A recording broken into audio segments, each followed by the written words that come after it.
Le streaming vidéo, comment ça marche ? Cette semaine, dans Monde Numérique, on passe de l'autre côté de l'écran. Je vous emmène dans les coulisses du géant de la vidéo à la demande, Netflix. Netflix a investi plus d'$1 milliard dans cette technologie qu'on appelle Open Connect. Et aujourd'hui, on est très content de ce choix parce qu'on pense que ça fait partie des atouts qui font que Netflix marche plutôt très bien. Et on verra aussi comment Netflix utilise l'intelligence artificielle pour améliorer ses contenus. Le cloud souverain, de quoi s'agit-il exactement ? Pourquoi le cloud souverain français est-il moins développé que le cloud américain ? On verra ça avec le patron de Jaguar Network. Toutes les entreprises qui possèdent des solutions en matière de cloud utilisent aujourd'hui des solutions américaines. Donc l'approche que nous proposons, c'est d'aller vers un chemin avec un peu plus de souveraineté.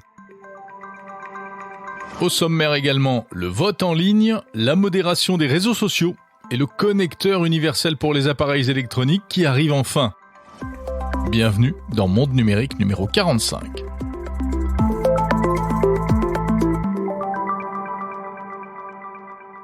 Merci à Franck, merci à Sidiki de Montréal. Merci à vous, auditeurs de Monde Numérique, pour vos messages cette semaine encore. Des messages envoyés sur les réseaux sociaux, également sur le site mondenumérique.info. Si vous écoutez ce podcast pour la première fois, ou bien régulièrement, je le redis, n'hésitez pas à commenter et à mettre des petites étoiles sur les plateformes de podcast, Apple Podcasts, Spotify, Podcast Addict, etc. Et puis je vous rappelle que désormais, vous pouvez retrouver chaque samedi l'émission entière Monde Numérique, mais également toutes les interviews séparément, parfois en version plus longue. Monde Numérique, ça s'écoute comme vous voulez, d'une traite ou bien sujet par sujet. Il suffit de scroller dans votre appli de podcast ou sur le site mondenumérique.info.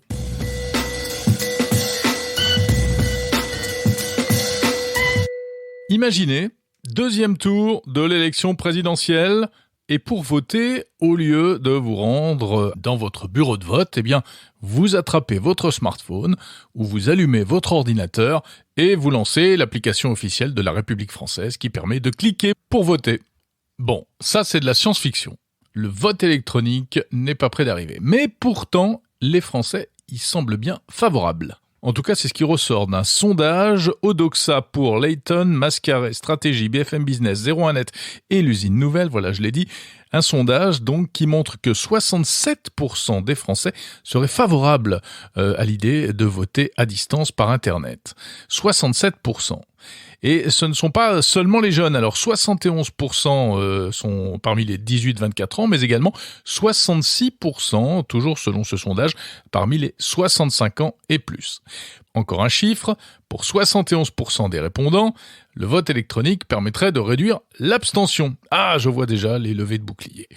Car cette question du vote électronique, elle divise énormément dès qu'on en parle sur les réseaux sociaux. Beaucoup de gens sont opposés car, alors pour plusieurs raisons. Parce que d'abord, en réalité, d'après certaines expériences qui ont pu avoir lieu, ça n'empêcherait pas l'abstention. Bon, ça on peut en discuter et surtout, il faudrait l'expérimenter à grande échelle pour savoir vraiment. Autre argument avancé, on perdrait en transparence. Et ça, c'est un argument qui s'entend, car oui, un logiciel dans un ordinateur, forcément, c'est moins facile à contrôler qu'une urne transparente avec des bouts de papier à l'intérieur, que tout le monde peut compter, même sans avoir une licence d'informatique. Et puis, il y a ceux aussi qui disent que le vote électronique risquerait de renforcer la méfiance à l'égard du vote et même la défiance. Eh bien, si on en croit ce sondage, pas du tout, puisque 55% des Français auraient au contraire confiance dans le vote électronique. On voit bien tous les avantages que pourrait avoir la possibilité de voter à distance. Si on n'est pas là le jour du vote, si on n'a pas eu le temps de faire une procuration, si on n'a pas eu envie de faire la queue pour une procuration, on l'a vu notamment à la veille du premier tour. Il y a même des gens qui se sont découragés. Si on est malade ou si on est handicapé et qu'on a du mal à se déplacer, il y a des électeurs qui sont dans ce cas-là. Ou simplement, si on n'est pas très motivé, le vote électronique serait peut-être une manière de faciliter des procédures de vote qui peuvent paraître aux yeux de certains carrément d'un autre âge. 42% des jeunes n'ont pas voté, on le rappelle, pour le premier tour de la présidentielle. Et d'après le sondage en question, justement, 58% disent que ça les inciterait à voter plus régulièrement. Enfin, il reste bien sûr la question de la sécurité du vote à distance. On parle bien du vote à distance et pas des machines à voter dans les bureaux de vote.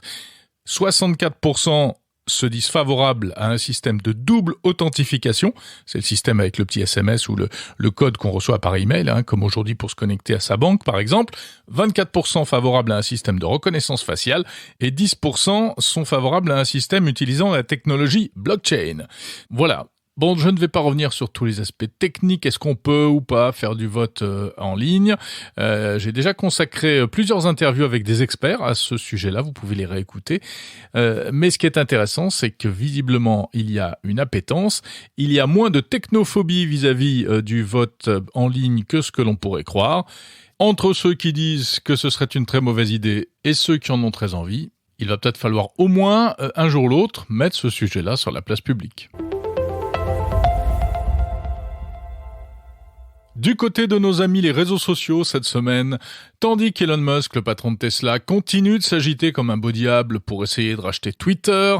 Aux dernières nouvelles, il annonce qu'il pourra rassembler les capitaux pour mettre la main définitivement sur le réseau social. Eh bien, en Europe, on s'apprête à dégainer le nouveau règlement anti-dérapage sur les réseaux sociaux, le fameux DSA, le Digital Services Act. Alors, le DSA, c'est un peu le pendant du DMA, l'autre règlement européen qui s'intéresse, lui, à l'aspect commercial. La philosophie du DSA, comme l'a dit et répété Thierry Breton, le commissaire européen, c'est de faire en sorte que ce qui est illégal hors ligne le soit également en ligne. Alors concrètement, ça passerait par quoi ? Eh bien, de nouvelles obligations imposées aux réseaux sociaux, ou plus exactement aux très grandes plateformes qui comptent plus de 45 millions d'utilisateurs. Clairement, ça vise des entreprises comme Google, Apple, Facebook, Amazon, Microsoft, Twitter, TikTok aussi, le chinois, qui devront mettre en place les moyens appropriés pour retirer au plus vite les contenus illégaux. Obligation également de transparence sur les données et sur les algorithmes, les fameux algorithmes de recommandation.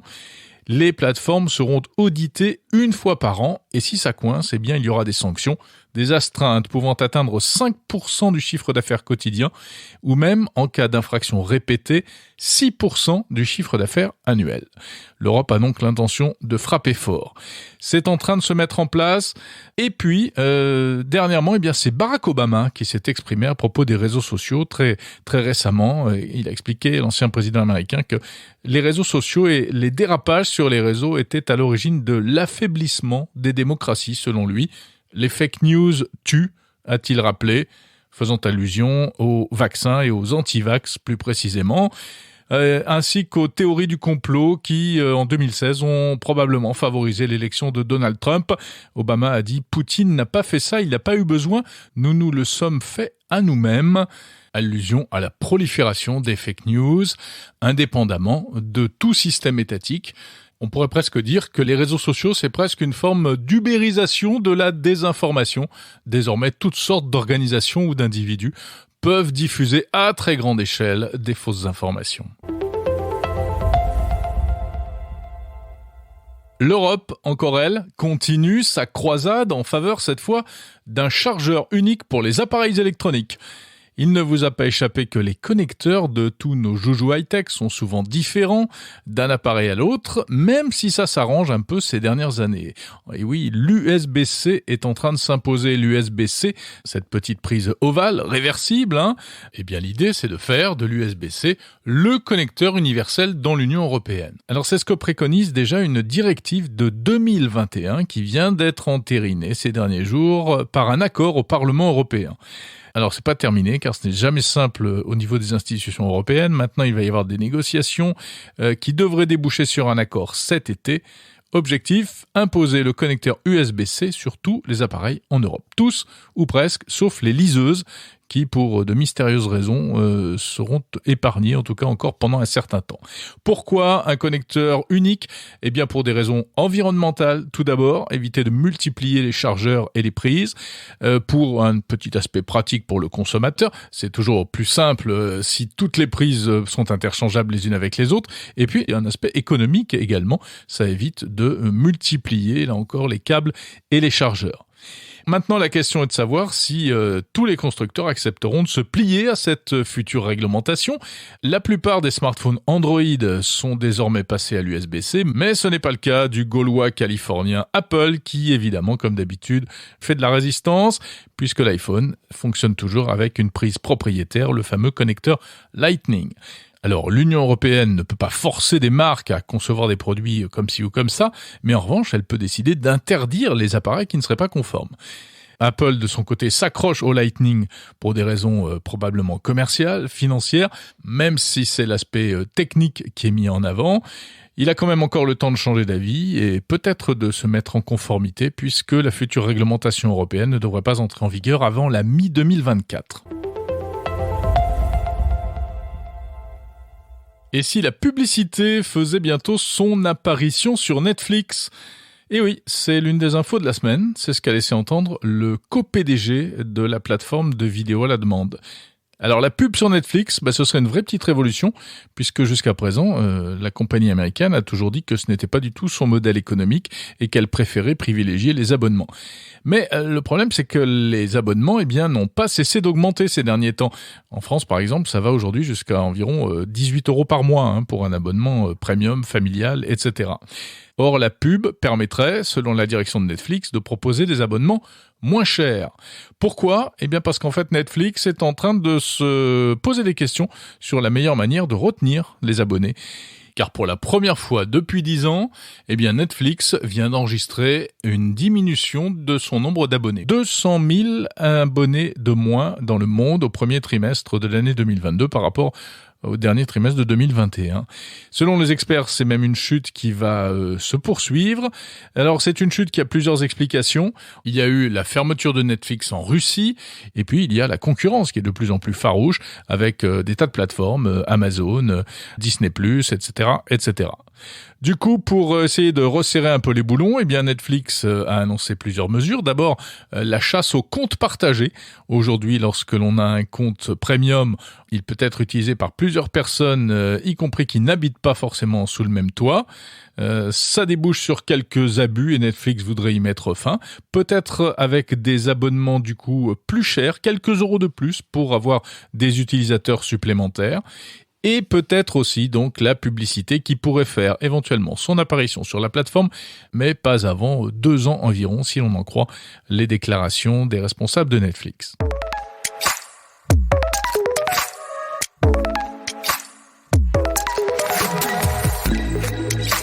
Netflix, on va continuer d'en parler tout de suite dans Monde Numérique. On va passer aux interviews de cette semaine et je vous propose une rencontre exclusive avec le monsieur réseau en France de la plateforme Netflix.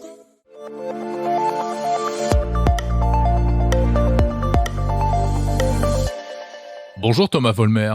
Bonjour Jérôme. Vous êtes directeur monde de la politique d'acheminement des contenus chez Netflix. Le streaming, ça paraît simple quand on lance son application vidéo à la maison, mais ça consomme énormément de bandes passantes sur Internet. Alors pour faire face à ça et répondre à la demande, Netflix a développé il y a plusieurs années déjà une infrastructure spéciale, un système dont on va parler ensemble qui permet d'optimiser la diffusion online. Ça s'appelle Open Connect. De quoi s'agit-il ? Alors la promesse du streaming, avant tout, c'est de pouvoir regarder du contenu de haute qualité, de très haute qualité, quand on veut, et le contenu qu'on veut. C'est différent du broadcast, par exemple, du monde de la diffusion TNT, où un contenu va être envoyé à tout le monde au même moment et où on ne peut pas choisir. Netflix, comme c'est à la demande, il va y avoir un flux par personne. Et ça, dans un monde de réseau, et le risque, c'était que les flux s'additionnent et qu'on ait un risque de saturation des réseaux. Oui. Et quand on a de saturation des réseaux, le service marche pas. On a la petite roue qui tourne et la vidéo s'arrête. Quand on est en plein milieu d'un film, c'est pas ce qu'on veut. Et donc tout l'enjeu pour Netflix, c'était de développer une technologie qui permette à tous ces flux en simultané de marcher convenablement. Netflix a investi plus d'$1 milliard dans cette technologie qu'on appelle Open Connect. Et aujourd'hui, déjà Netflix, ça marche très bien. On peut regarder en HD, en 4K, et on n'a pas de coupure, et on peut choisir ce qu'on veut.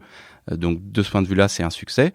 Aussi, la technologie qu'on a développée permet d'avoir un impact sur les réseaux qui est extrêmement faible. Alors, qu'est-ce que vous appelez faible exactement ? Parce que ce qu'il faut rappeler, c'est que le streaming vidéo au niveau mondial, ça représente environ 60% du trafic sur Internet. Et rien que Netflix, en France, selon une étude de l'ARCEP en 2020, c'est 20% du trafic Internet. Donc faible, ça veut dire quoi ? Alors, c'est pas le trafic du streaming vidéo. Le Netflix tout seul ne génère pas de trafic. C'est le trafic des abonnés qui sont clients d'un opérateur télécom, qui sont clients de Netflix et qui choisissent ce qu'ils veulent voir un soir, et c'est eux qui vont cliquer sur Play pour regarder la vidéo de leur choix. Donc c'est le trafic des abonnés, c'est pas vraiment le trafic de Netflix.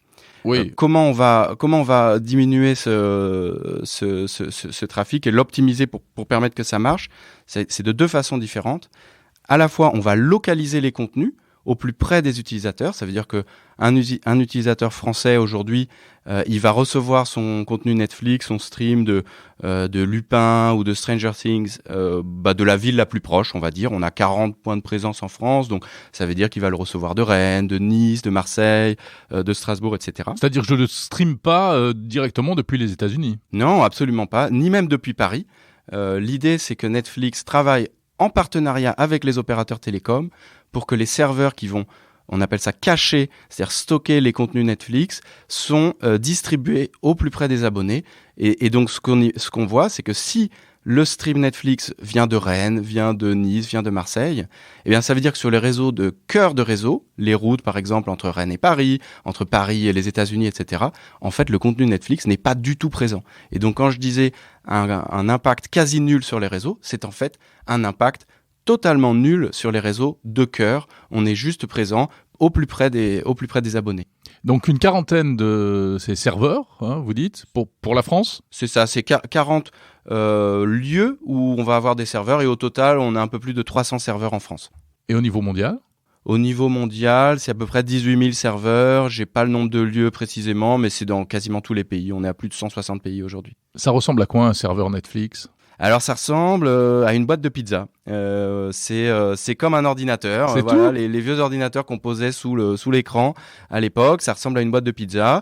On les empile. Plus on a de serveurs, plus on stocke de contenu, plus on peut servir d'abonnés. Donc à Paris, on va avoir une baie qui va ressembler à un placard Ikea. Et puis peut-être que dans une plus petite ville, on va avoir une demi-baie qui va ressembler à un coffre à jouets pour un enfant, par exemple. Et là-dedans, il y a tous les films, toutes les séries Netflix disponibles pour une région. À partir d'une demi-baie, donc du coffre à jouets, on a tout le contenu qu'un internaute en France peut regarder sur Netflix. Mais vous faites une sélection quand même, non ? Non, une demi-baie, on a tout. On a tout. Si on est sur un endroit où il y a un peu moins de monde, on va avoir juste un serveur, juste une boîte de pizza. Et là, on va servir à peu près 80-90% du contenu. Ok, donc vous faites une espèce de tri en fonction de la demande, c'est ça ? C'est ça, c'est un partenariat vraiment avec les opérateurs télécoms. On va s'asseoir autour d'une table, regarder combien il y a d'abonnés à tel endroit, comment est chargé le réseau, où est-ce qu'il y a de la place pour mettre les serveurs, et on va décider le bon nombre de serveurs à déployer au bon endroit au cours du temps pour justement diminuer l'impact sur les réseaux, le rendre quasi nul comme je disais, et puis permettre de servir les abonnés. Et puis alors, les films, ils sont disponibles en différentes qualités, en différents niveaux, en différentes définitions d'images, en fait. Voilà, c'est et ça pèse pas la même chose à chaque fois. Non, alors on disait qu'il y a à peu près 6-7 000 films et séries disponibles sur Netflix en France. Chacun de ces contenus est encodé en 20 formats différents. Pourquoi ? Parce qu'il faut être capable de répondre à la demande en toutes circonstances. C'est-à-dire que ce que je disais au début, on veut pouvoir choisir ce qu'on regarde à tout moment, qu'on soit sur son téléphone, qu'on soit sur sa télé, qu'on soit sur sa console, etc. Et donc tous ces écrans, tous ces terminaux ne sont pas capables d'afficher la même qualité. De la même façon, selon qu'on est dans un endroit où on a une connexion ADSL, on va dire à faible vitesse, ou alors une connexion fibre à très haute vitesse, le réseau va peut-être pas permettre de regarder la même qualité de vidéo. Est-ce qu'on est capable de faire de la 4K, de la HD ? Et donc on va stocker toutes les versions de nos contenus, et on va diffuser celle qui est la plus adaptée à l'utilisateur. L'idée, c'est que à la fois on gaspille pas de la ressource. Un utilisateur qui regarde Netflix sur son téléphone, par exemple, ne va pas regarder un stream en 4K, ça n'aurait pas de sens puisque le téléphone n'est pas capable de l'afficher, donc on va réduire la qualité pour s'adapter au téléphone. Ça fait aussi que en cas, on va dire de bugs sur le réseau ou de lag, on va préférer diminuer un peu la qualité pour que le stream continue de passer plutôt qu'il s'arrête et qu'on ait la petite roue de buffer. C'est très important parce que, évidemment, quand nos clients regardent Netflix, ils sont impliqués émotionnellement dans leurs films, dans leurs séries. C'est la scène d'amour, c'est la scène d'action. Il ne faut pas que ça s'arrête n'importe où. Et voilà, on n'a pas envie que ça s'interrompe. C'est ce qu'on appelle le streaming adaptatif. C'est ça, adaptatif. Donc on a 20 formats différents et on va diffuser à tout moment le format le plus adapté à ce que regarde l'utilisateur. Ce qui est très important également, c'est la notion de compression, d'encodage des films. C'est ce qui permet d'avoir tous ces différents formats, en fait. C'est ça, et c'est ça aussi qui permet, comme je le disais, d'avoir un impact très très faible sur les réseaux. Aujourd'hui, un stream moyen de Netflix en France, c'est moins de 5 mégabits. Une connexion moyenne en France, c'est plus de 100 mégabits. Donc ça veut dire que si la connexion Internet qu'on paye chez soi, c'est l'équivalent d'un TGV, mettons, avec 20 wagons, eh ben, un stream Netflix, c'est même pas un wagon de notre TGV qu'on a pour notre connexion Internet. Ça nous laisse 19 wagons pour faire de la vidéoconférence, faire de la classe en ligne, faire du jeu vidéo. Tout ce qu'on veut faire avec sa connexion Internet, on peut le faire. Et donc Netflix ne prend qu'une toute petite portion de cette bande passante. Alors là, vous êtes en train de répondre aux accusations des opérateurs télécoms qui vous reprochent, vous, Netflix, mais comme d'autres fournisseurs de contenu, YouTube, etc., qui vous reprochent de consommer trop de bandes passantes alors que vous ne financez pas les installations réseau. Les opérateurs disent c'est nous qui investissons et c'est vous qui en profitez, donc ils aimeraient bien que vous mettiez la main au porte-monnaie. Nous, c'est pas ce qu'on voit. Les opérateurs télécoms, ce sont des vrais partenaires pour Netflix. Comme je disais, à la fois au niveau de la connexion Internet que les gens payent à leur opérateur, Netflix représente une toute petite partie, un seul wagon sur 20, moins de 5% de la bande passante. Et puis sur les réseaux de cœur, les réseaux longue distance, grâce au caching, grâce à Open Connect, Netflix n'est pas du tout présent sur ces réseaux. Donc l'impact sur les réseaux, on pense, est négligeable. En plus de ça, la relation avec les opérateurs, c'est évidemment une relation de partenariat. Pour installer ces 40 points de présence en France, on travaille main dans la main avec Bouygues, avec Orange, avec Free, avec SFR pour héberger ces serveurs aux endroits qui les arrangent. On est aussi des partenaires évidemment commerciaux. Aujourd'hui, il n'est pas rare que dans une box, on vous offre une option Netflix pour quelques euros de plus. Vous avez accès à Netflix. Oui, vous voulez dire que ça rend l'offre télécom, l'offre Internet attrayante. Plus attrayante, et puis c'est bon pour tout le monde. Sans faire de dessin, il y a un partage de valeurs. Et Netflix est content de cette relation et les opérateurs télécoms également. Mais si demain il y a une loi, un règlement qui dit que vous devez mettre la main au porte-monnaie, que vous devez payer les opérateurs pour cette part de réseau que vous utilisez, qu'est-ce que vous ferez ? Alors là on touche à ce qu'on appelle la neutralité du net, c'est-à-dire de dire attention, certains doivent payer pour avoir un accès privilégié au réseau ou pour avoir tout simplement le droit d'être sur Internet. Netflix est extrêmement attaché au principe de neutralité du net. On pense que quand on paye 30, 40, 50 euros par mois pour un accès Internet ou pour un forfait smartphone et pour avoir accès à Internet, on doit pouvoir avoir accès à tous les contenus qu'on veut. On veut pas avoir un péage à l'entrée de son accès Internet qui dit je paye 50 euros pour avoir accès à tout Internet et puis pour si on veut pouvoir s'abonner à Netflix, il faut payer plus et puis si on veut pouvoir aller sur YouTube, il faut payer plus. On pense que c'est une logique qui est délétère, qui est contraire même à la logique d'Internet. Je reviens un peu donc sur le système du Open Connect et du streaming adaptatif. Vous avez pendant le confinement baissé la qualité d'encodage, enfin la qualité des flux. Alors en 2020, évidemment, devant cet événement un peu sans précédent qu'était le coronavirus et les confinements qui ont suivi, la question c'était, on sait qu'il y a un travail d'efficacité qui est énorme, qui a été fait par les opérateurs télécoms, par les fournisseurs de vidéos tels que Netflix pour avoir un usage très raisonné des réseaux. Cela dit, c'est une situation sans précédent. Oui, c'était une situation de crise. Et donc, on s'est dit, et on a été travaillé en main dans la main avec les autorités, avec les opérateurs là-dessus. On pense qu'on a construit un barrage qui est très très efficace contre la compression la congestion dans les réseaux. Avec ce maillage dont vous parlez. Avec le maillage, avec les capacités réseau, etc. Avec le confinement, on va mettre de l'eau derrière le barrage. Est-ce que ça va tenir ? Évidemment, tous les ingénieurs sont confiants quand ils construisent un barrage. Ils se disent pas, ça va être un barrage qui va craquer. Ouais. Cela dit, vider un petit peu d'eau de temps en temps pour s'assurer que le barrage se remplit progressivement, calmement, etc. C'est pas une mauvaise chose. Et donc, c'était un peu l'approche qui a été prise à ce moment-là. Ça veut dire quoi ? Ça veut dire que vous avez maintenu la qualité ? La qualité a été un petit peu réduite au début des confinements. D'accord. Justement pour vider l'eau du barrage, s'assurer que on va remplir, etc. Tout va et s'assurer que ça va marcher comme on s'y attend.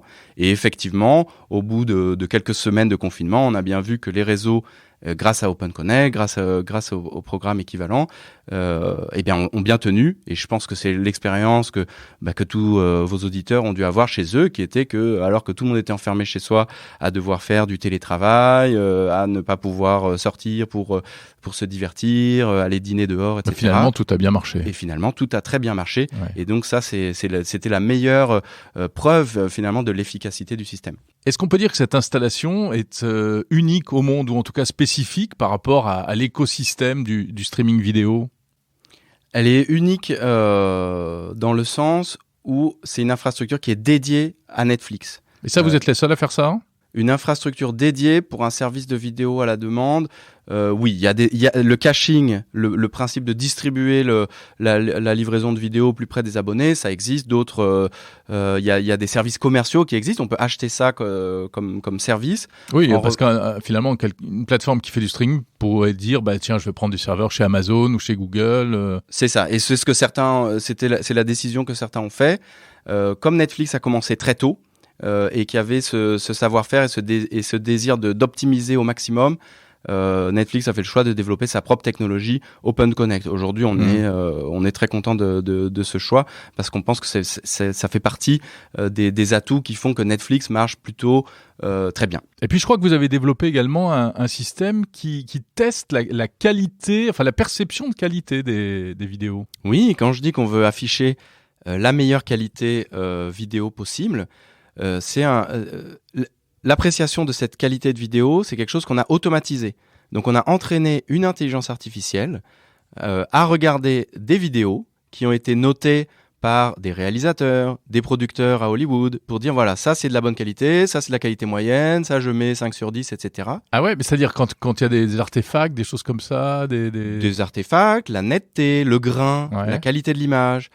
Et aujourd'hui, cette IA est capable de regarder des encodages, des facteurs de compression et dire voilà, ça c'est bien, ça c'est pas terrible, et ça nous permet d'optimiser pour savoir quel est le bon format qu'on va utiliser. C'est une technologie qui a gagné un Emmy Award l'an dernier, elle s'appelle VMAF. Et alors l'intelligence artificielle, vous l'utilisez également, je crois, pour même l'audio-description, enfin la texto-description, c'est ça, description des scènes.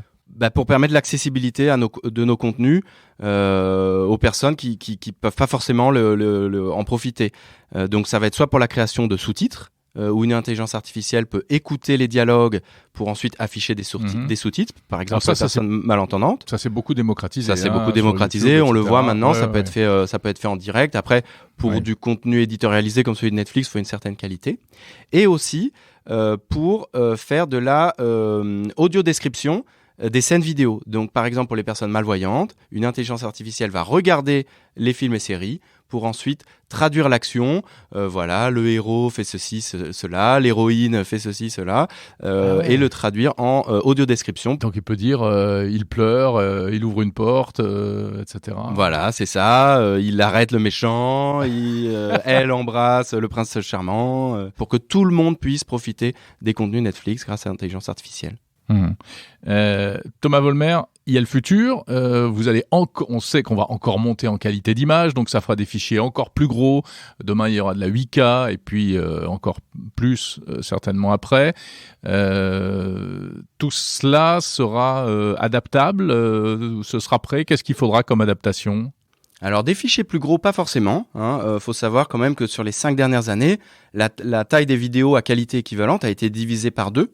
Grâce justement aux techniques d'encodage et de compression. D'accord. Maintenant, on s'attend aussi à ce qu'il y ait une montée en qualité des images. La 4K est là. Tout le monde n'en bénéficie pas forcément. Donc les foyers vont s'équiper en télé 4K, en décodeur ou en box compatible 4K. Donc ça va continuer.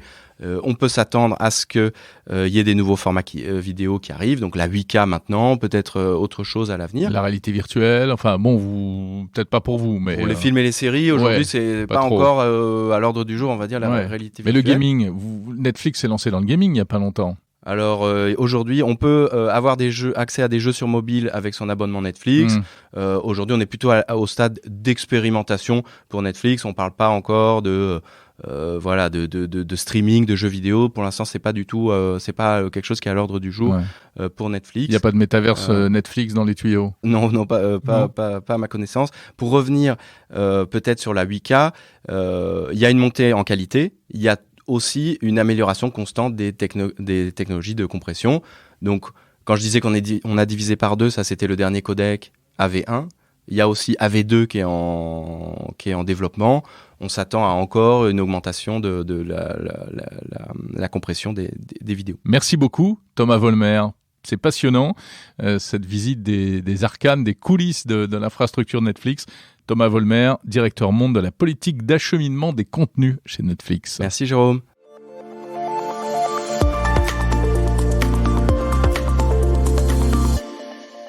Bonjour Denis Plana. Bonjour Jérôme, merci de votre accueil. CEO de Jaguar Network, filiale du groupe Iliad, et vous êtes ce qu'on appelle un opérateur de cloud, comme Google ou Apple, chez qui on stocke nos photos ou nos données personnelles, sauf que vous êtes une entreprise française et vous vous adressez aux entreprises précisément. Alors vous venez de lancer de nouvelles offres commerciales de cloud souverain. Qu'est-ce que c'est le cloud souverain ? Pourquoi est-il moins développé, moins utilisé en France que le cloud américain, par exemple ? On va en parler. D'abord, est-ce que vous pouvez nous présenter un petit peu Jaguar Network ? Avec plaisir. Alors effectivement, Jaguar Network est un acteur français, filiale du groupe Iliad. Alors Iliad, que tout le monde connaît, notamment sous la marque Free. Un groupe désormais international aussi, français d'origine mais international au prétexte que le groupe a investi d'autres pays que la France, comme la Pologne et l'Italie. Et Jaguar Network fait partie des fondations du groupe en matière de branche B2B, donc la branche entreprise. Nous avons pour vocation de servir les clients professionnels. Les clients professionnels, je veux dire de petite taille, ça va du petit professionnel à la TPE, par l'intermédiaire d'une marque qui est apparue sur le marché l'an passé, en 2021, au mois de mars précisément, une marque qui s'appelle FreePro, qui a lancé des offres de connectivité avec une box et des offres de téléphonie mobile. Donc ça, c'est à l'attention des professionnels ou des petites entreprises. Et une marque Jaguar Network, qui est à destination des entreprises d'un peu plus grande taille jusqu'aux grandes sociétés françaises. Alors quand on parle de cloud, on parle de quoi exactement en fait ? Qu'est-ce que vous proposez à ces entreprises ? Alors le mot cloud est apparu assez récemment finalement dans la grande échelle du temps du jargon technologique.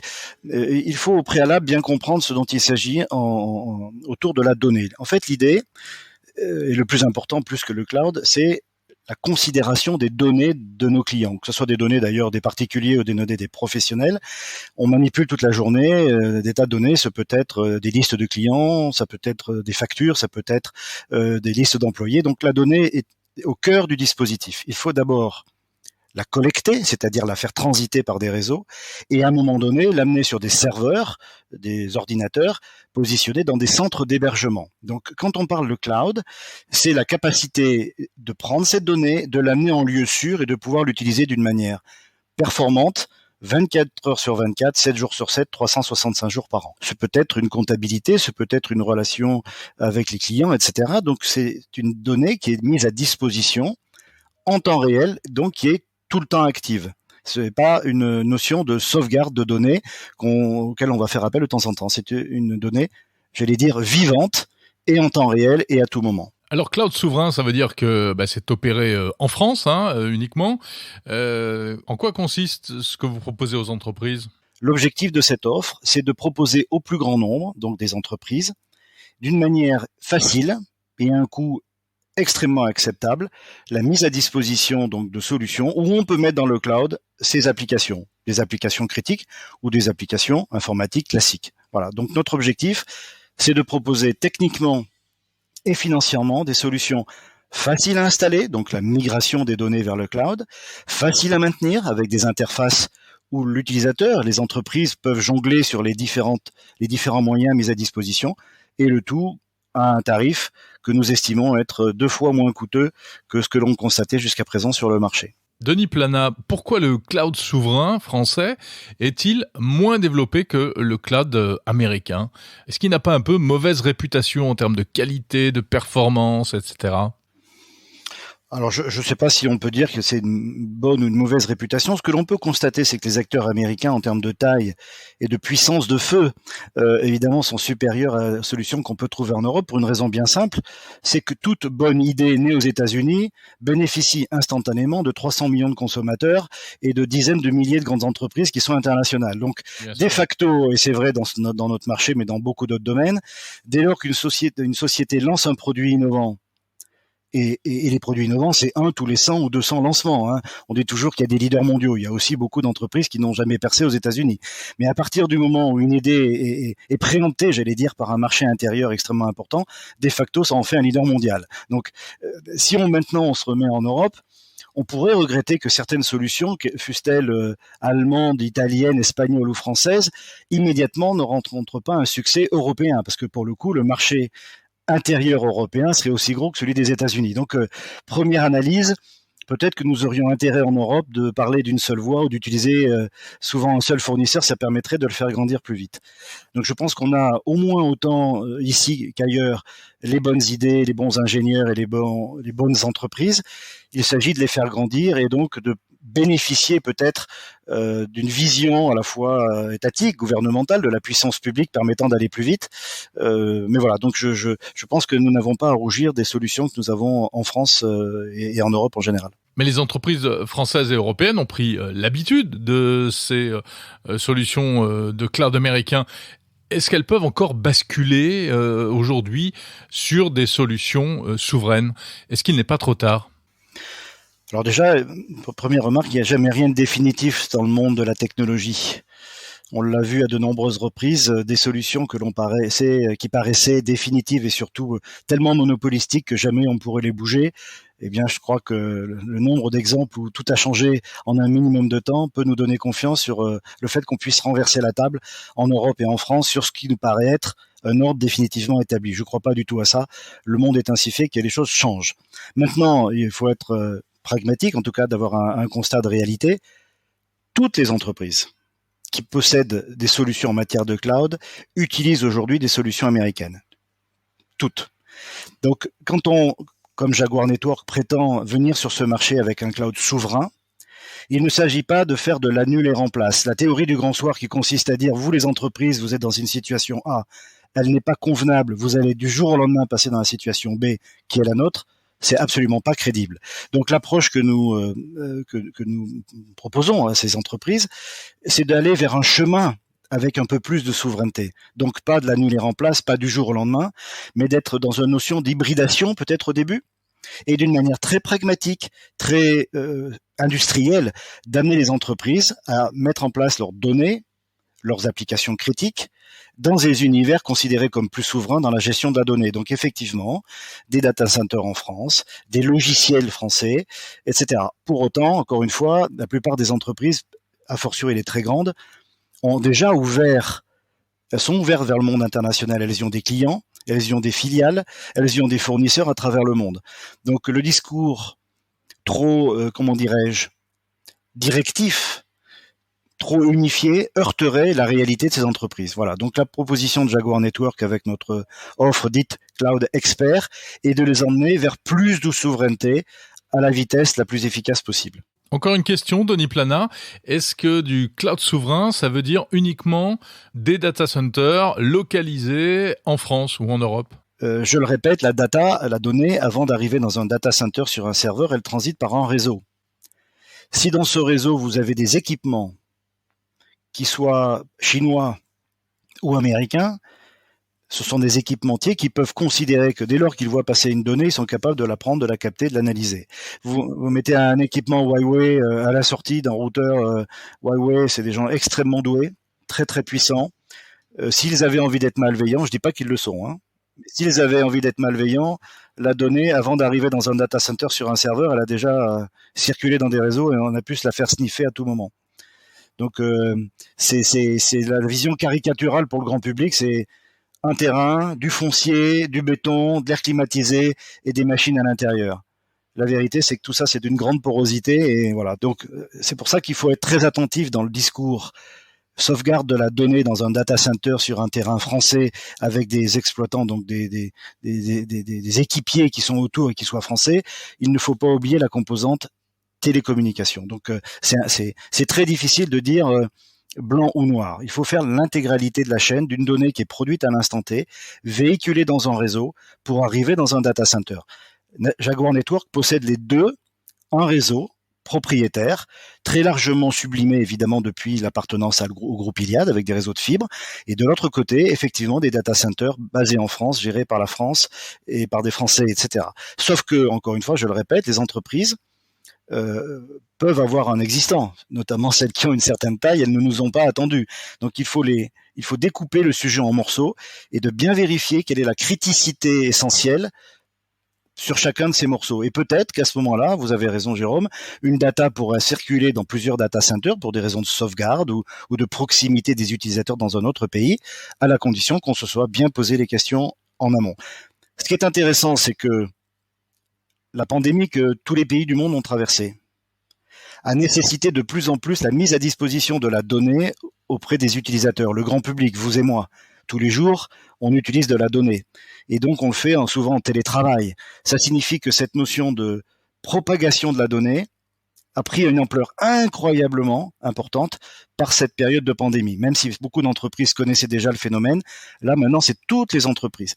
La deuxième chose qui est importante de noter, c'est la sécurité au sens de la cybersécurité. Déjà, si la data ou la donnée qui circule n'est pas captée par des esprits malveillants, c'est pas mal. Donc lorsqu'on parle de souveraineté, juste derrière vient la notion de cybersécurité. Voilà, donc c'est un monde complexe. On ne peut pas le simplifier en disant vous avez raison, on va tout mettre en France, on va s'occuper de ça en France. Il faut de nouveau être capable de bien cerner la donnée sur sa consistance et sur la façon dont elle transite dans les réseaux. Merci beaucoup Denis Plana, CEO de Jaguar Network. Merci Jérôme.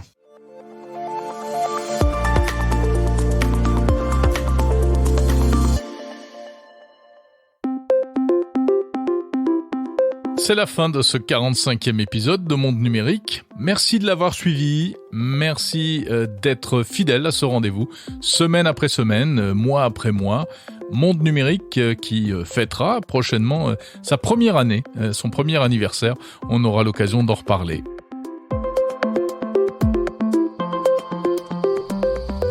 On se retrouve la semaine prochaine pour de nouveaux sujets avec de nouvelles personnalités interviewées.